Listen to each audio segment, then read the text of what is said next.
Lamentaciones capítulos 1 al 5. ¿Los pecados pesan?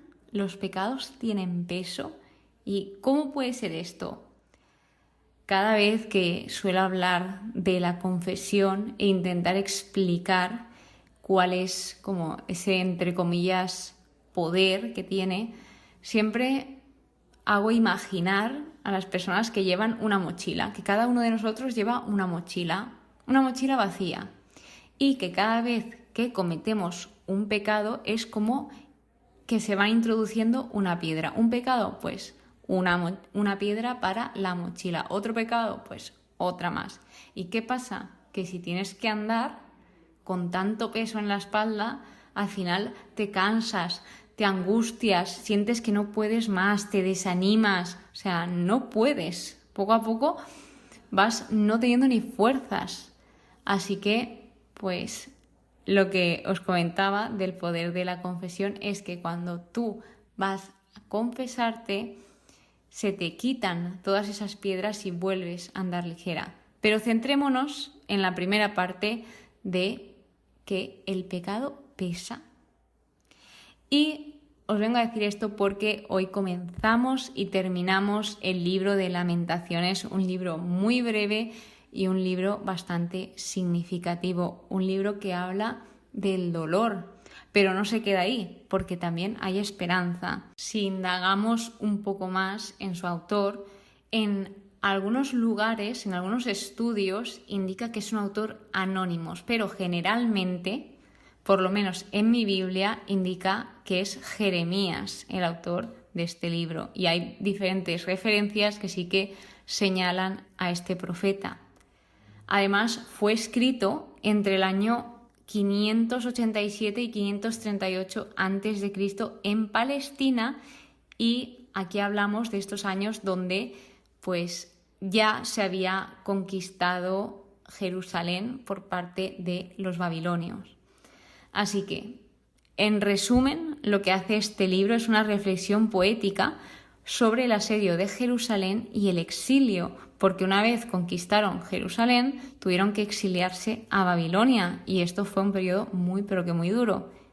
Entonces, aquí también lo que se hacía era recordar ese gran dolor y esa confusión que sentían los israelitas, que estaban sobreviviendo a esa destrucción. El libro de Lamentaciones tiene un diseño acróstico. ¿Y qué es un diseño acróstico? Pues para que me entendáis, es un poema alfabético, donde aquí lo que están usando es el alfabeto hebreo, que está compuesto por 22 letras. ¿Y por qué se está utilizando un diseño acróstico en este libro?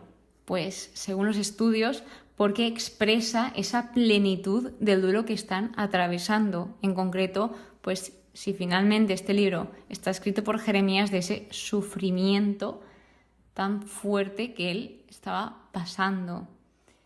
Entonces, pues se puede ver cómo la estructura es ordenada y lineal, y en cambio estaban atravesando por momentos de dolor, momentos de desorden, de pena, de confusión.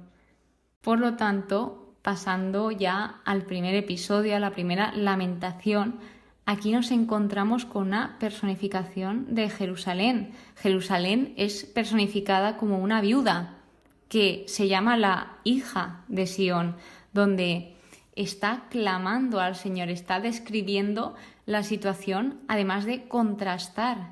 Está contrastando cómo estaba antes Jerusalén y cómo se encuentra ahora. Hay algo en particular que me gusta bastante de este libro, y es la sinceridad. El que conforme van narrando todo lo que va pasando, van reconociendo qué cosas han hecho mal, porque de hecho aquí se les dice el por qué les está pasando todo esto, porque ellos han sido advertidos, han sido protegidos, han sido avisados, o sea, se les ha advertido por todos los lados, pero aún así, pues cada uno tenemos esa libertad que Dios nos da desde los principios, así que pues cada uno es libre de hacer lo que quiera, pero todo tiene consecuencias. Así que en este caso, ¿por qué estaban pasando por todo esto? ¿Por qué estaba sucediendo esto? Pues lo repite en varias ocasiones, pues muchos son los delitos, mucho ha pecado Jerusalén, que por eso ha quedado impura. Esto lo dice el versículo 8, y se ve reflejado el cómo no pensaron en ningún momento a dónde les llevaría el camino del pecado y de rebelión. Por lo tanto, se encuentran pidiendo a Dios, se encuentran también diciendo, fijaos en lo que está pasando, que también se destaca esa importancia de estar atentos, de observar las cosas, el aprender de ellas, y pues se ve reflejado que Dios es justo, que Dios está haciendo justicia, y se ve cómo van pesando estos pecados. Dice, ya no me puedo tener, que es lo que comentaba al empezar el episodio, de que al final tenían tanta carga encima que no podían ni tenerse de todo lo que estaba pasando. A pesar de esto, a pesar de esta grave situación, nombran a Dios como un Dios justo. Justo ha sido Yahvé, pues he sido indócil a sus órdenes. La verdad que eran muy sinceros con lo que estaban haciendo, porque están confesando que lo han hecho mal, están confesando que han pecado. Y bueno, pues por algo se empieza. Y al final lo que también se estaba reflejando es que los enemigos estaban alegres de que pues, el pueblo adversario estuviese pereciendo y que se estuviese pasando todas estas cosas. Así que este primer capítulo se puede observar ese dolor y sufrimiento extremo. El segundo capítulo, la segunda lamentación, pues aquí no hay cosa más horrorosa que sentir a Dios como nuestro enemigo, que sentir a Dios lejos de nosotros. De hecho, se puede ver la desorientación y el desorden en el que se encontraban, porque decían, ya no hay ley, tampoco los profetas reciben visiones de Yahvé. Es decir, se perdió todo. Perdieron el templo, perdieron el día de reposo, el día de descanso, perdieron las fiestas. O sea que al final no tenían nada y estaban sintiendo que Dios no estaba. Y esto es una sensación horrible. Entonces, pues se encontraban con silencio, duelo, luto, muertes, hasta canibalismo.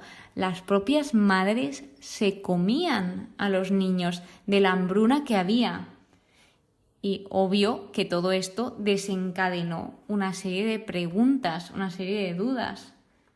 Así que, a pesar de todo esto, vuelve a suceder que ellos reconocen que Yahvé ha cumplido su palabra que había empeñado desde lo antiguo. O sea, es decir, a pesar de todo lo que estaba pasando, Dios estaba siendo fiel, fiel a su palabra, porque Dios, si dice una cosa, la cumple. Luego, pues vemos que se pide y se invita a entregarse al Señor y a que se ore por los demás, que al final la oración es el arma más poderosa. Tú, cuando no sepas ya qué hacer por una persona, lo único que te queda es la oración, y te aseguro que esta tiene un poder inmenso. En la tercera lamentación, aquí ya los dos primeros es como esa hija de Sión, esa viuda que está expresando cómo se siente, cómo está Jerusalén, y ahora en la tercera ya se muestra a un individuo que sufre. Sin embargo, en esta lamentación se observa una esperanza que te sorprende, porque están pasando las peores que pueden pasar. Pero dice, pero algo traigo a la memoria, algo que me hace esperar. Que el amor de Yahvé no ha acabado, que no se ha agotado su ternura. Dejar claro esa idea, que el amor de Dios nunca acaba, que es infinito, que es eterno. Por eso esto también lleva a que el amor de verdad nunca acaba. Continúo, mañana se renuevan, refiriéndose a pues esa misericordia, esa ternura que se renueva día a día. grande es tu fidelidad. Así que, a pesar de esa catástrofe, Dios sigue siendo fiel. A pesar de que tú te equivoques, cada mañana es un día nuevo. Y lo que dice aquí, cada mañana se renueva esa misericordia de Dios. Y esto muestra esa gran compasión de Dios hacia el hombre. Y se ve un gran ejemplo de confianza en Dios, de una persona que espera en Dios y un alma satisfecha. De hecho, luego continúa diciendo que Dios es bueno y que también es bueno esperar en silencio. O sea, aquí resalta la importancia de saber escuchar y de callarse, porque para saber escuchar hay que saber estar en silencio, porque si no es imposible que escuchemos. Entonces, aquí también como que cada palabra lleva a otra. La esperanza sale de la espera y la espera conlleva a tener paciencia, porque si no tienes paciencia no vas a saber esperar. Entonces, todo está enlazado y girando alrededor de esas tres palabras. Yéndonos casi al final de esta tercera lamentación, dice: te acercaste el día en que te llamé, me dijiste, nada temas.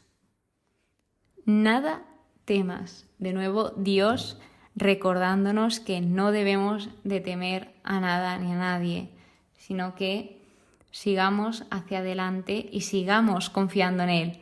Y finalmente concluye con una persona pidiendo justicia, pidiendo que se haga justicia con esta situación.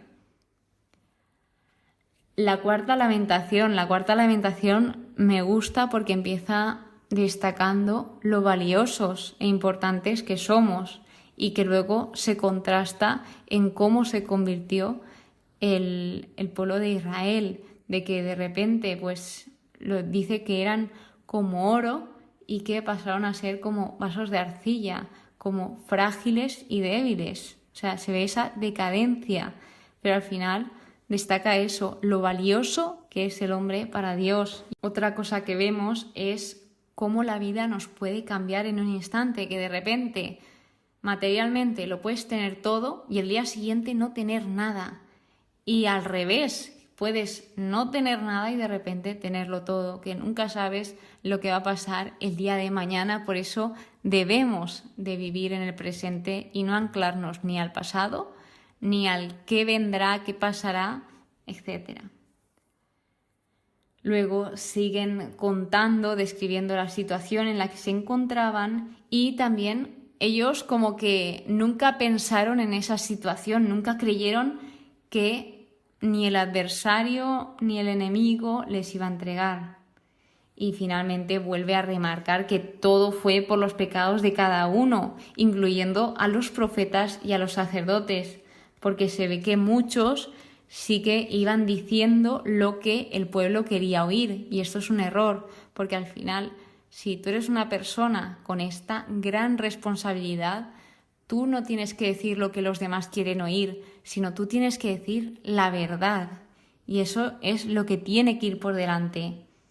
Entonces vuelven a recordar Egipto, vuelven a recordar que han sido perseguidos, acosados, y se hace como una mención indirecta al rey Sedecías, que este fue el último rey de Judá antes de que sucediese esto del exilio a Babilonia. Entonces dice: nuestro aliento, el ungido de Yahvé, ha quedado preso en sus trampas. O sea, este líder deja a su pueblo en una situación de vulnerabilidad y desamparo. Y fue, así como dato curioso, prisionero por Nabucodonosor, que esto lo vimos en el segundo libro de Reyes, capítulo 25. Y aquí es donde acaba ese liderazgo. Pasando por último al capítulo 5, quinta lamentación, que también es titulada Oración de Jeremías. Aquí se encuentran pidiendo al Señor, realizando peticiones, donde dicen que al final los pecados de sus padres les están repercutiendo. Y esto es un proverbio bastante popular en la Biblia. El autor de este libro cuenta lo que han hecho los enemigos con ellos, o sea, como violar, colgar, matar, no respetar, arrastrar al pueblo, desanimarlos. Entonces hacen referencia a todo esto diciendo, por eso se duele nuestro corazón, por eso se nublan nuestros ojos, porque han pecado. O sea, todo esto estaba pasando por ese pecado, que al final, ¿qué hace el pecado? Aparte de esa carga pero que tan pesada, lo que hace es separarte de Dios. Y aunque no lo parezca, el pecado no te va a llevar a la felicidad, sino todo lo contrario. Esto es un problema de hoy en día porque se está normalizando el pecar, no pasa nada, tú puedes pecar, tal, luego vas y te confiesas y ya está. O sea, está bien equivocarse porque somos humanos y nos equivocamos, pero no hay que invitar a pecar. Eso es horroroso, porque al final es eso, estás separándote de Dios, estás como tú mismo tirándote piedras encima. Y por último, dice, mas tú, Yahvé, reinas para siempre, tu trono permanece de edad en edad. ¿Qué quiere decir esto? Que Dios no cambia, que Dios siempre ha sido el mismo. Y el autor acaba con unas dudas y unas peticiones al final. Si el autor es Jeremías, Jeremías era un gran profeta y hasta los grandes profetas tenían dudas, es normal. Y pues lo único que les quedaba era esas peticiones, la única esperanza que tenían. Entonces esto no es el final de la historia de Israel, aún pues quedaba mucho por delante.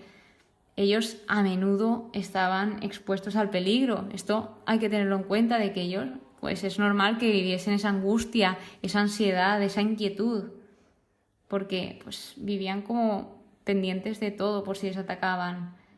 Además, también pasaron por varias, ojo al dato, que esto no lo dice tan directamente, pero sí que me apetece compartirlo con vosotros porque lo he encontrado, es que muchos pasaron por insolaciones de estar todo el día trabajando bajo el sol. Es decir, que en conclusión, todo lo que era felicidad, alegría, todo se cambió en luto y acaba así. Entonces, remarcar la importancia de un buen profeta, porque gracias a los buenos profetas que hubo a lo largo de estos tiempos y bueno, en general, gracias a ellos el pueblo pudo seguir hacia adelante y el pueblo tuvo ese ánimo en mitad de la tormenta. Para concluir este episodio, me encantaría compartiros una pequeña oración que encontré a lo largo de este estudio del libro de Lamentaciones, que es: vuélveme a ti, Señor. Necesito que me des el don verdadero del arrepentimiento. Y pues con esto espero que hayáis aprendido, que pues veáis que al final los pecados sí que pesan y que si se van acumulando cada vez pesan más y más y más, pero que no es el final porque siempre hay alguien que nos puede quitar todas esas piedras de la mochila, que es Dios. Así que muchas gracias por estar aquí, muchas gracias por escucharme, que pases muy buen día y que Dios te bendiga.